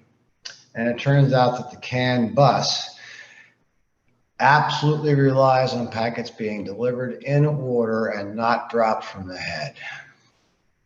And I had more than a few nightmares about sneaking into the automotive industry, cars blowing up and stuff like that.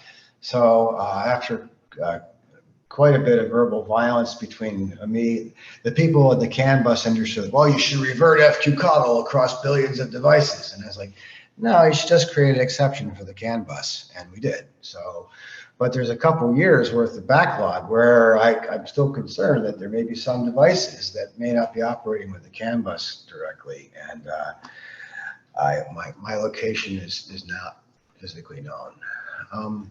The other thing that we've seen quite a few older protocols for IoT that really hate drop. They just have assumed that the underlying network was reliable and it would get through. So, oops. But those protocols are wrong by design. Yeah, the internet doesn't promise delivery. Yes, Mhm. so I'm not so worried about that. There's been some new work on this thing called DCCP. This is my other kvetch about Quick is that it's polluting, and again, I'm using a hostile word, polluting the UDP space, which was prominently the space where we had VoIP and video conferencing live. It should be on its own protocol number. I know it'll take longer to adopt. I can't think of anything else. There's so many other retired protocols. UDP Lite, I would like to see more of. VRP, can't think of anything else. Somebody file a bug report when it happens. Duly noted. That would be actually hilarious if but VRP I think is I think that's a UDP. Isn't that UDP traffic? It just marks itself because It's UDP or UDP like. Yeah. And again, it only happens on one link. Yeah. So And that link should never be congested, at least in theory. All right. Well, so how about like working into implementing bandwidth limiting? I know, Dave, you are a fan of putting proper queues at every single point inside of your network. Every single switch should be queued. I'll take that as a yes. RFC 7567 should be my license plate. Really, the FIFOs, I mean, my overall thing, FIFOs must die. They are the worst form of queuing ever designed. They should die. They should vanish from the internet. Matter of fact, from the whole world, worst form of queuing. So, and, but anyway, I'll let you continue on your question. Thank you for spiking my blood pressure. No problem. If I, so, but the reality is that most of our switches just are not going to be powerful enough to handle that and aren't going to be able to handle it for years. Although I am getting, I do have a manufacturer who was like, "Oh, really? We would love to talk to this." So I will maybe putting together another conversation between you and their engineers to be like, "Hey, let's see what we can maybe work on here," because GPON could probably use a little bit of this stuff. I'm certain that the GPON would benefit. I worked on an FPGA version 7 years ago. I ran out of money. It would have worked. I didn't have enough money. Well, so when you're implementing this and such, for me, like I do my bandwidth limiting at the tower, and so goes to an access point, maybe a switch in between, and then goes to over the wireless link to the customer. A lot of other people were doing bandwidth limiting at a core central point. The like premier bandwidth limiting spots are going to be at the CPE and then at the edge, and then you know stuff coming from the internet is going to be limited when it hits your edge, and then coming from the customer, it's being limited as the customer's upload.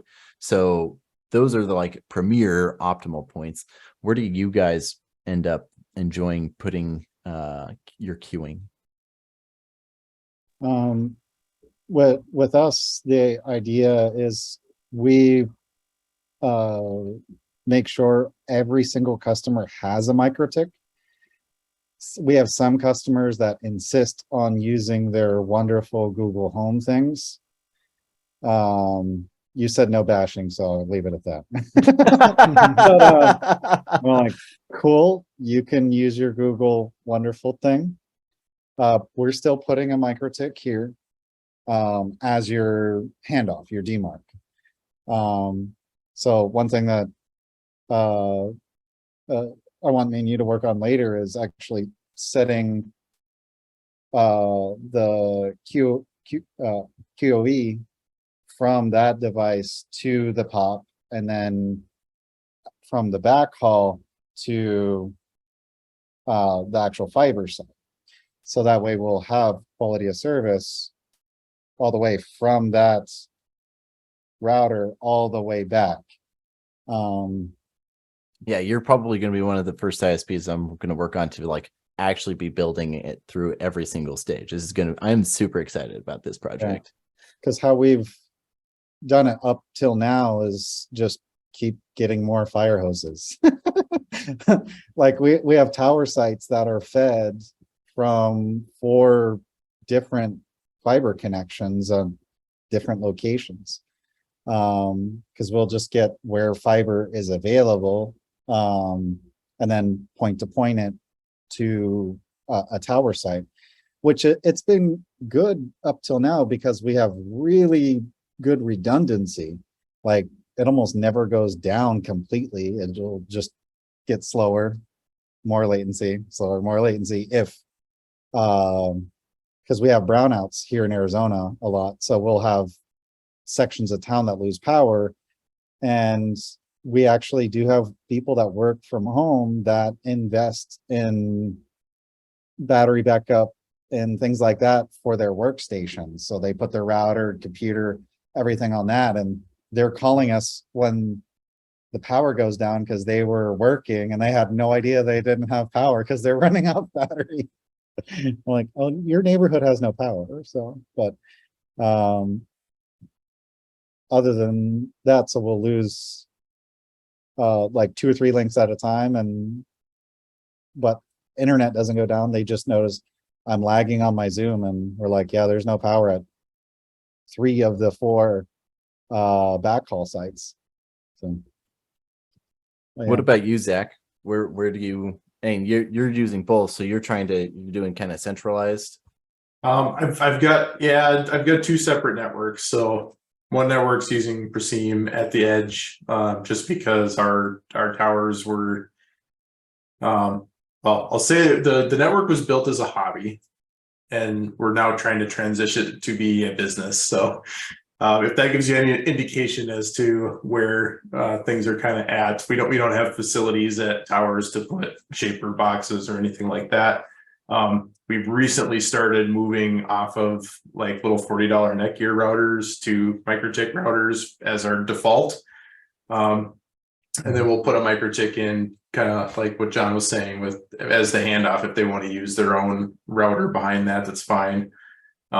More so just for management, but ideally shaping would come, eventually. So we're kind of heading that same direction. mm-hmm. There was a network not built as a hobby. Well, this one was like retired gentleman, and was like just kind of worked on it as he felt like it. So lots of duct tape, lots of electrical tape, and baling wire holding stuff together. They're all that way. Yeah. Yeah. We do a lot of contract work for a lot of different internet companies, and I haven't seen one that wasn't started this and I just thought it wasn't going to last more than 2 years, and they're 10 years later, and now it's their main focus, because we were an MSP first. Yeah, like many people, they started it because they wanted faster internet. Mm-hmm. That's how I ended up with an ISP in the dial-up days. Yeah. We built our networks mostly just because of don't want to get political, but basically gentrification, to where the middle class neighborhoods had fiber to the home, and the neighborhoods that built the middle class homes had 1.45 meg DSL, and that's all that they would get. And we cater to the Hispanic communities. So where they're trying to scale our clients' businesses and put in systems, when they're on HughesNet or Viasat or 1.45 meg DSL, and obviously that isn't going to work. So we tried brokering and being their advocates to the big telcos.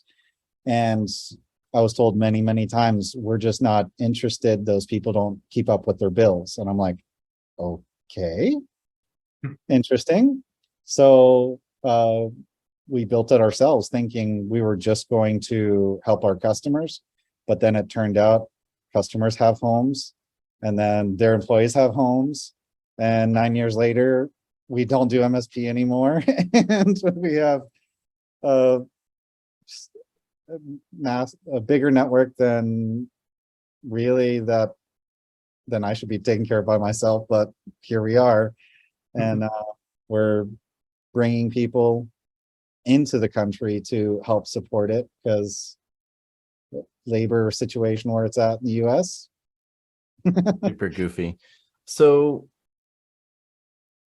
I guess a question I've been seeing, or I feel like is kind of important because there's a few different, like as ISPs, there's a couple different ways we're going to be experiencing cake and FQ-Codal. You know, we can use a box system that's using an x86 hardware, like Preseam or Libre, but like a lot of us are using baked in whatever the equipment is coming with. Ubiquiti, their edge routers and their Unify systems both have FQ-Codal, I believe, in them. And then Mikrotik, as I've mentioned previously, they have FQ-Codal and cake and such. What has been your experience so far, Dave, with how well those have been implemented? Oh boy. Okay, so we did a backport of FQ-Codal, the Ubiquiti products, in 2013, and it became part of their smart queues, and they've been using it ever since, without improving it or doing anything about it to make it any better besides renaming it recently. The work was contributed by their community, which they abandoned. Not happy with how Ubiquiti has progressed with their adoption. We actually did a backport of cake for them to the ECN Pro, and it's out there. Anybody that wants to install that can do that. So my bigger kvetch is that FQ-Codal is implemented these days as well on all of Apple's products, but they forgot to put the Codal portion in. And I've been after them for several years now to have them at least implement that. There's a bug. I have a blog entry. I went and identified all the places where there was buggy implementations of this stuff. And there's another bug in one of the BSD implementations where it stops dropping at some number that's silly. And I tried to get that fixed. So those are the two biggest bugs I'm aware of, is Apple's implementation being partially implemented and that BSD bug. Aside from that, as you encountered, we had some major difficulty along the way with Mikrotik. I think as of RouterOS 7.2, they were all resolved. But I think there is still an outstanding bug in that drops and marks are not reported correctly through the UI. And that bothers me. Those are the two most important statistics to me as to how effectively it's working. So I think that covers it. Okay, and you were mentioning Apple devices. I think you mentioned beforehand, like FQ, not the Codal part, is on billions of Apple devices, correct? Yeah, the flow queuing portion is on billions of Apple devices, yes. So how does Cake and FQ-Codal, how do you handle a dynamic? So, like, is there a way for either one, some way to get the input of, hey, there's a dynamic? I know we talked about auto rate ingress not working, but that was like it trying to guess what bandwidth is available. Is there some way to like feed it a like real time? Oh, hey, I got a little bit more right now, or I have a little bit less, and how does it handle that shaping changing? Well, I said ideally with back pressure on egress, and in ingress, it's tough. I pointed you at the SQM auto rate effort, and I recommend that if you care about that, go for looking over their tools as to the kind of sensor technology they're using. They've tried a lot of cool things, leveraging NTP in particular was really neat. They also found out that an ICMP message contained timestamps, and it was almost universally implemented, and they were leveraging that. So there's also a couple other efforts going on. Apple also is behind a new transport technology concept called receiver-side LEDBAT, which means that the application itself can try to regulate its download by observing changes in latency. And that's pretty neat. Microsoft just came out with an improvement to slow start, which has been out for about 2 years. That's pretty neat. So there's a lot of ongoing research into these areas, making the internet ever less jittery and latent end to end. Yeah, I You could also Blood- mention L4S, Dave. I'm gonna Yeah, I'm gonna contribute to Dave's blood pressure. Well, the L4S effort has a couple things to do with it. Comcast is actually doing trials of the L4S concept today, and that is potentially a literally a game-changing technology for the cable industry. What they did is that they modified how ECN works to be a multi-bit signal. They've also modified a bunch of stuff to make that be a strict priority queue, and that's one of my. We published several reports about the L4S approach being flawed, especially for tunnels, and we did not succeed in getting it fixed. So anyway, L4S has a lot of potential for enabling cloud gaming in particular, and that is a potentially huge market. And if it takes off, I've had the patches for Cake for 5 years. I'm just not planning on implementing them until more people encounter the other realities that lie behind the upcoming L4S standard. I'm looking forward to more people experimenting with it, like everything else. And my blood pressure about it is pretty limited. Dan, I spent 6 years trying to get him to fix it, and they didn't. And it's my hope that the actual implementations will discover the need to be a bit smarter about doing congestion control and leveraging the ECN bits than they are presently planned to be. So, knock on wood. Are you fiddling around with L4S? Anybody here? Yet? I didn't even know it existed. Yeah.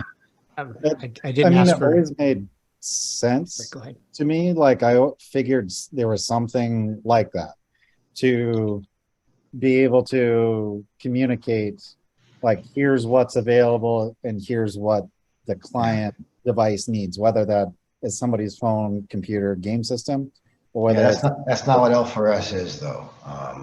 That would be a reservation protocol. We have separate protocols for that kind of idea. But anyway, Dan you can continue, or Dan can jump in. I was going to say, we're actually doing, we have the Hyperscene podcast too. We've got Jason from Comcast joining us on Thursday to have, Awesome. or tomorrow, I guess already, to have Yeah. a big L4S discussion. So, well, then definitely go listen to that.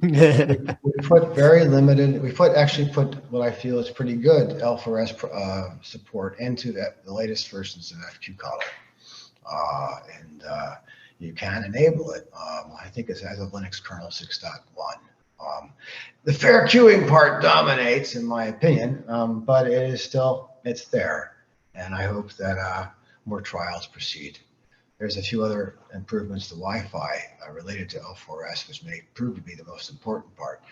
And for the cable industry, and again, you're pretty familiar with this already, Dan. For the cable industry, the biggest thing is L4S enables a high priority queue.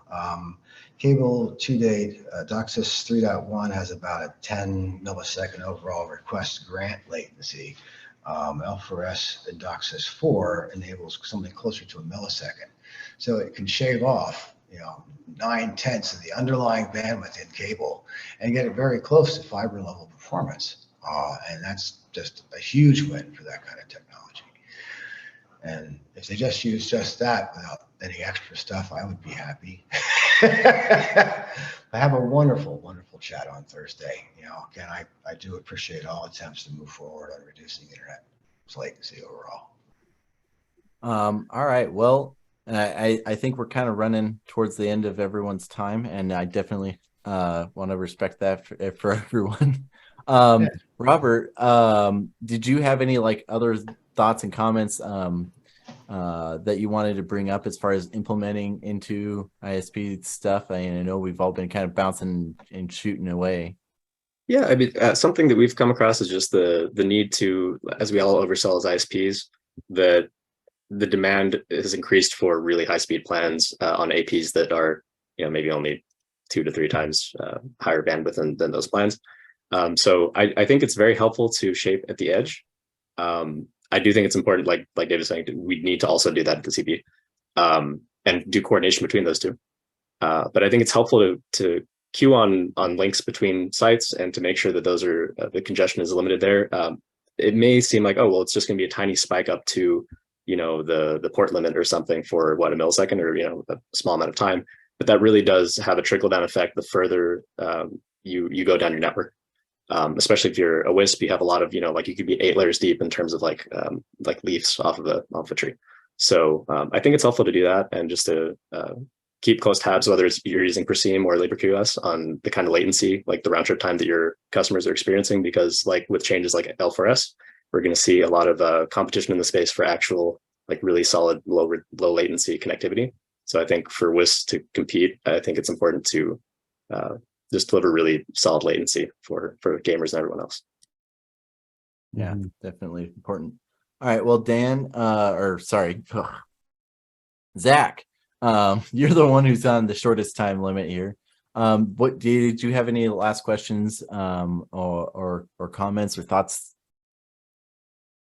No, other than go use this stuff, whether it's Perseem, LibreQS, whatever, LibreQS contribute back. I've been kind of keeping the tabs on that, and there's been a lot of good contributions there. I'd like to see that keep moving forward, and yeah, that's I think what all I got. Sweet. Well, so I'll do this right now for you, and then give everyone else the heads up. Zach, if someone out in the real world wants to get a hold of you out on the internet or wherever, how do they do that? I'm on Brothers Wisp Slack. I have a blog that I occasionally write on, mostly network automation type stuff. ZachBiles.net. I'm on the Matrix chat for LibreQS. I'm in a bunch of other Slacks and stuff out there, so reach out. Yeah, you're on like just about every platform and communication technology there is, as far as I'm aware. Yeah, and many of them that I'm not. So yeah, reach out to him. He's super awesome, super helpful. He answers questions. I think he answered a question for me a couple weeks ago, and I was like, oh duh, I'm an idiot. Yeah, well, Zach's the smart guy because he figured it out. Oh well, whatever. All right, well, dude, you'll be peacing out here in a few minutes, so then later. And John, what were your do you have more questions or thoughts on how to make this stuff, all this insanity? There's a lot of things, and I'm certain I probably have a few things left up, so I'll try and be brief too.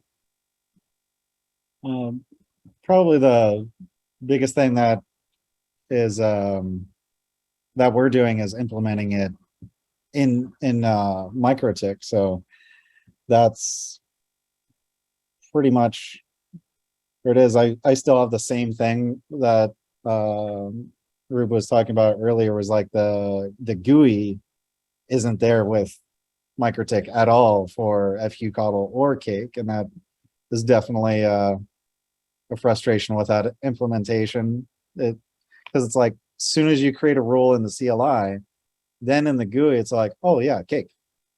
Well, why wasn't it there already?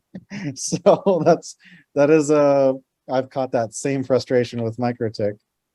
They're like, it's there, they just don't tell you. Yeah, and their documentation is like, I had to spend like 2 months going through like all the Dave like little comments and like figuring out, okay, this is this in Mikrotik, this is these 12 things in Mikrotik. It was, oh my gosh. Yeah. I actually probably need to go back through my glossary and update things as they've changed some things recently. Yeah. So no, yeah. Oh, and I was just thinking, probably Zach was already working on that, if he is working with network automation as well. As far as that was one reason I was thinking of going with like LibreQS, or I was also looking at Paraquem through Chris Johnson. A way of having something to pull the information from to update and automate queues as well. To where it's like, okay, we got a storm, 60 gig is attenuating, or 80 gig or whatever. We have some 20 some mile 11 gigahertz things that still attenuate, to where that can communicate back. To where like, you don't have a gigabit anymore, you have 500 megs pipe instead of that because of network environments. To where I was wondering like if that could even be done on Mikrotik, but now they've also done their own containers and shit as well, which opens up a whole nother set of possibilities. Yeah, very much so. Dan, Preseam is capable of doing a good portion of that, right? Well, we don't orchestrate Mikrotik, Mm-hmm. that kind of stuff. No, No. automatically adjusting shapers for APs, yes, based on behavior and what we see for across all of the customers, like essentially combining the RF behavior for an individual AP with the profile we build across all that model deployed in a whole bunch of different places. But we don't get involved with orchestrating Mikrotiks. We do have all the topology to do that, so sometimes we flirt with it, but it's not something we do today. Well, yeah, and definitely, orchestrating on the Mikrotik level, but you do account for, oh, hey, there's some limitation along the path that isn't just the user's bandwidth plan. You can do backhaul shapers. Don't tend to. It hasn't been a major focus for us because it doesn't. There kind of comes a threshold where backhauls don't tend to be the problem anymore. So most people have AP problems in huge numbers, and then they might have a couple of backhauls that are problems. So we really haven't put a ton of time to backhaul shaping. It's especially at scale, it just doesn't tend to be where the problem is. Well, and it's a lot easier to upgrade a backhaul than it is. That's exactly it, right? Like we find a lot of customers, rather than playing with that, they'll just put in a 10 gig backhaul radio and kind of be done with it. So it is an interesting problem, and it is a problem for some people, but it's certainly been less of a focus for us than the access points. Okay. Well, so were there any other things that you were wanting to bring up, mention, question, tell people, hey, this is a reality or a something to be prepared for? No, I don't think so. I think we've covered a lot of ground today. Probably at a high level, it's probably opened up a lot of questions for people. I'm not sure if we opened more questions or answered questions. I don't know. Things that we've maybe learned over time is the integration stuff is always much harder than it seems. You kind of think that the problem is the shaper, and there's some great science there, and that's a hard, deep problem. But there's this really broad integration problem that touches different vendors and different equipment and different custom software and different ISPs, and it's surprising how hard that stuff is. But on the surface, you think it'd be easy, but it just is not. Yes, I was truly surprised myself. FQ Kalo is 300 lines of beautiful, elegant code. We're at tens of thousands of lines of code coping with all the integration stuff. And I had no idea it was this difficult. And there's so many other issues like routing in the Wisp market that are also intensely difficult. So my hat is every off. vendor does it differently, like how you can learn the topology is different for Ubiquiti and Cambium and Tirana. And the long tail there does not, it does not go away, or it's just a really long tail. So that's kind of the importance with getting all the standards ironed out to where it's at least, no matter what hardware vendor people go with, it's like, nope, these are the network standards. To where today there's some standards there, but everybody's implementation is completely different. Yeah, whoa. I've kind of given up on the idea that level of standardization will ever exist in ISP equipment. Maybe I was not optimistic for a long time, but at this point, I think it's just, there's some basic things that are common, MAC addresses and Ethernet and IP. And beyond that, you kind of just got to deal with whatever vendor decides they want to do. Yeah. And it's unfortunate. Soon as you get away from an RJ45 plug, it's all hell breaks loose. It's absolutely terrible, John. And you think in any universe that the manufacturers are going to standardize? No, because they all want to say our special sauce is special. It looks like diarrhea to me, but some of it is malicious is too strong. Some of it is that. And a lot of it is just the practical realities of coordination slows you down. So if you can just add something to your own protocol and solve a customer problem in a month versus start a multi-year IETF project to standardize it, the vendor's going to do the short-term thing. And every vendor making that decision every month is how we get to the mess we have now. Yeah.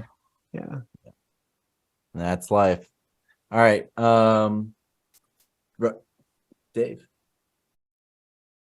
I wanted to bring this to a close because I'm well over time and have other things to do.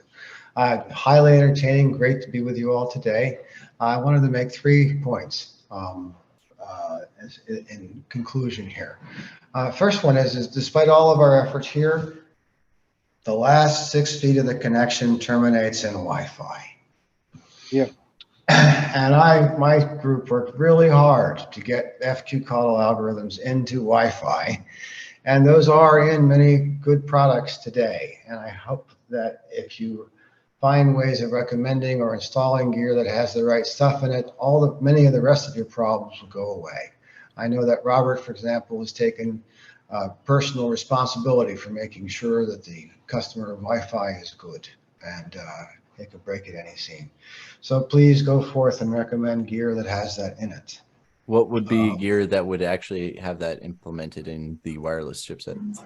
Almost everything derived from OpenWrt on the F9K, F10K, MT76, MT79 chipsets have it. And I'm pretty sure the new Qualcomm stuff coming out for Wi-Fi 7 will have it as well.